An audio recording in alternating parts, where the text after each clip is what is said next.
بسم الله الرحمن الرحیم. یو ورور پوښتنه کړې ده، وایي یو چا د استرالیا څخه د انشورنس په اړه پوښتنه کړې وه، نو وایي مولوي صاحب ورته دا خبره وکړه چې انشورنس دا مطلق ناجایز دی. نو وایي دلته موږ په امریکا کې اوسېږو، که چیرې موټر انشورنس یا بیمه نه کړو بلکل اجازه نه راکوي. د دغه ورور د پوښتنې په جواب کې باید ووایم چې یو د انشورنس شرعي حکم دی او یو هغه ځای دی چې هلته بدون انشورنس حکومت ته اجازه نه ورکوي چې یو څوک موټر وچلوي یا ایرانه سي. انشورنس یا بیمه دا اصلا خمار دی، ځکه انشورنس دې ته ویل کیږي چې ته هره میاشت یا د کاله په یو کمپنۍ کې پیسې جمع کوې، که احیانا ستا موټر یو ورځ ټکر سو یا وسوځل سو، دغه کمپنۍ بیا تا ته موټر در جوړوي، او که ټکر نه سو تا 10 کاله سم وچلاوئ، هیڅ ستونزه ورته پیښه نه سوه، نو بیا خو دا ستا موټر چې تا پیسې ورکړي دي هغه د ناحقه یوړلې. اصلا په شریعت کې دا معیار دی چې څوک باید بدون عوض د دنیا په معاملاتو کې پیسې یو نسی، بدون عوض چې څوک پیسې وړي هغه یا سود دی یا خمار دی. نو په لحاظه شرعا د انشورنس هغه که د موټر وي که د سرای وي د دې اجازه نسته.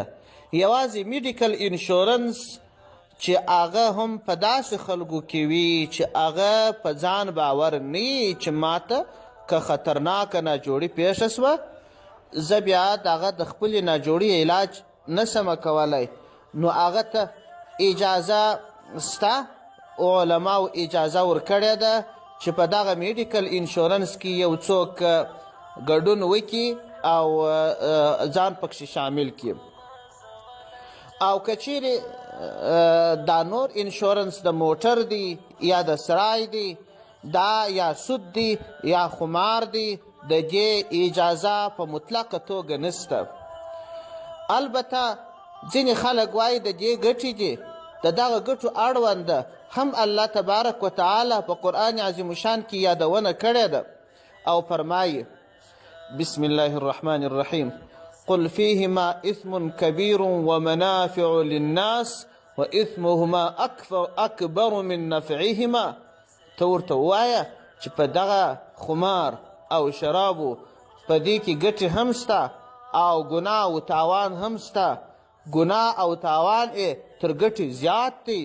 نو دغه ورور چې د ګټو خبره کړې ده د بله اړخه څخه تاوانونه هم سته، نو لحاظه د دغه تاوانو څخه د ځان ساتنې په خاطر الله تبارک وتعالی خمار حرام بللی دی، سود حرام بللی دی، نو بناء انشورنس ځان ساتل پکار دی. خو بیا هم جامع الفتاوا په 6 جلد صفحه 214 کې لیکي، وایي که چیرې یو څوک حکومت مکلف کی چې ته به خامخا انشورنس کوې، هلته بیا اجازه سته.